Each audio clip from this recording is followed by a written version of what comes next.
welcome back to Right Now News. Here are the top headlines for this March 3rd, 2023. Teacher of the Year. Mr. Mulliman from Thomas Jefferson Middle School wins this year's Teacher of the Year. And a big win for Palm Desert Boys Soccer as they win the CIF SSD5 Championship 3-1. And COVID again. Savannah Guthrie tests positive for COVID during a live broadcast on the Today Show.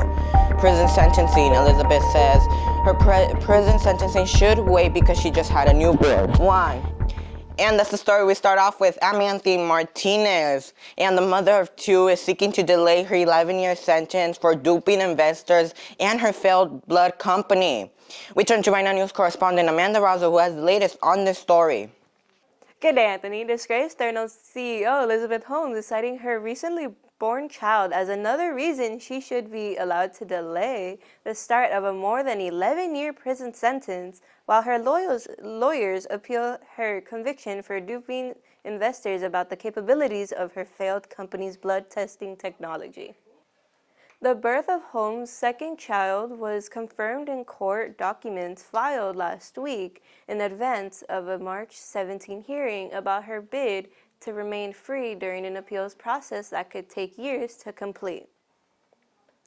The filing didn't disclose the data of the birth or the child's gender, but the news isn't a surprise. Holmes, 38, was pregnant at the time of her November 18 sentencing in the same San Jose, California courtroom where a jury convicted her on 4 felony counts of fraud and conspiracy.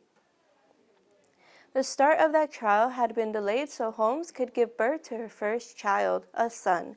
Holmes had both children with her current partner, William Evans. She met Evans after her 2016 breakup with her former lover and business partner, Sonny, who was convicted on 12 counts of fraud and conspiracy in a separate trial. Sonny, 57, is also trying to convince the U.S. District Judge Edward Davila to delay the start of his nearly 13-year prison sentence. A hearing on his request was held earlier this month, but Davila hasn't issued a ruling yet. Holmes isn't citing her 2 children as the only reason she should be allowed to stay out of prison during her appeal.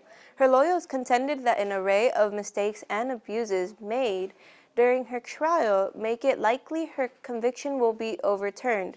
They are also pointing to Holmes' blemished record while she has been free on bail during the 4.5 years since her criminal indictment as evidence that she isn't a flight risk or a danger to the community. In studio, Amanda Razo, Right Now News. And Savannah Guthrie from the Today Show tested positive for COVID on Tuesday, prompting her to leave the Today Show during the morning broadcast. Guthrie did not appear on the show after 7:30 after she tested positive. Guthrie previously tested positive for COVID in May, resulting her to stay home for 5 days to isolate. Guthrie, who was vaccinated against COVID, got the booster when she first tested positive for COVID in January 2022. And Palm Desert Boys Soccer team wins CIF SD5 Championship. Danica Lugo has more on this story. The Aztecs make history. Palm Desert beat Animo Leadership 3-1 on Saturday to win its first boys soccer CIF SS title in school history. Palm Desert won multiple championships on Saturday, highlighted by the boys soccer team and a pair of individual wrestling state titles. Speechless, said head coach Lopez. It's taken 7 years to get to this point, and it was not easy. These guys just battled every single day. We were able to interview Mr. Lopez today, and here's what he said. Our record is 18 wins, 4 losses, 3 ties. Great question. I played high school soccer as a kid growing up, and I had some really good coaches that helped me along the way. And I always thought that if I ever stopped playing soccer, I wanted to give back to other players the way that they gave back to me. Mm-hmm. And one of those ways was obviously becoming a coach. Okay. My team winning has been absolutely amazing.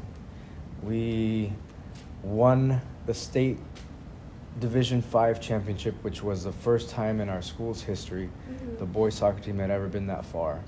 Now we're in the state championship, and we play in the semifinals tomorrow. Oh, okay. So winning, to be honest, is never guaranteed in any sport.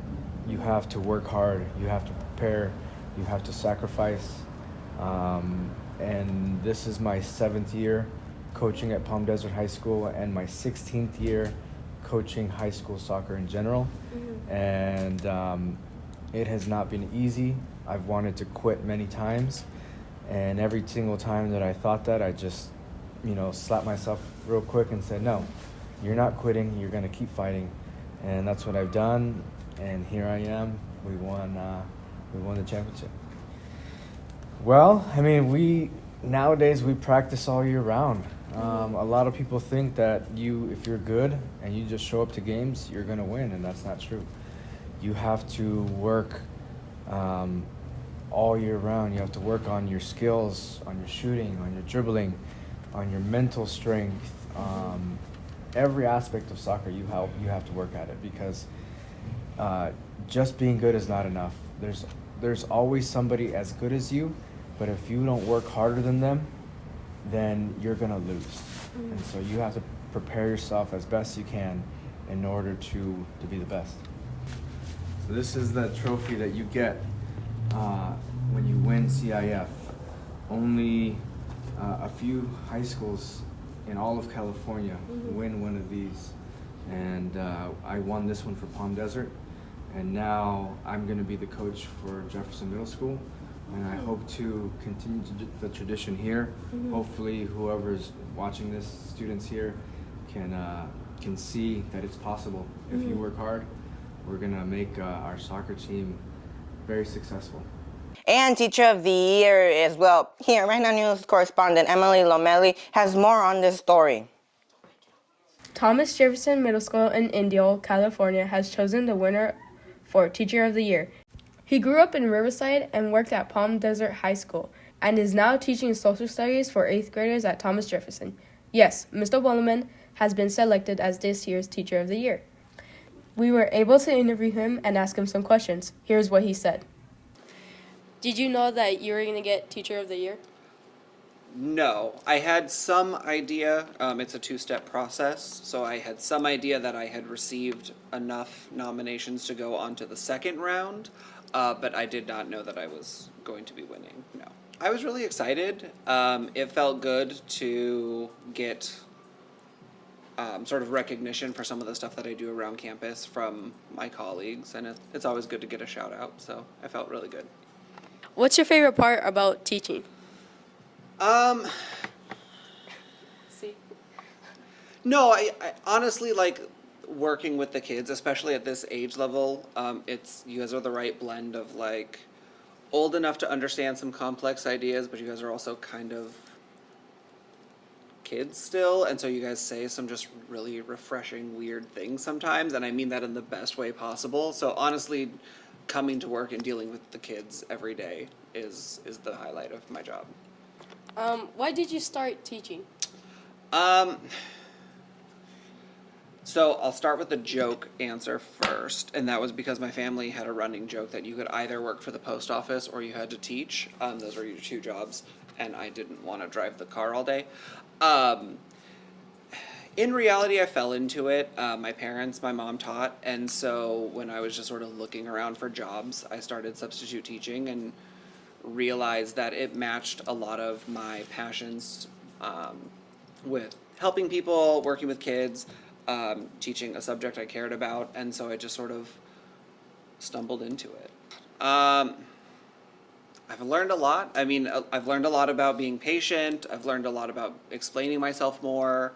I've learned a lot about just being able to have fun in the classroom once you're more comfortable with being around kids all the time.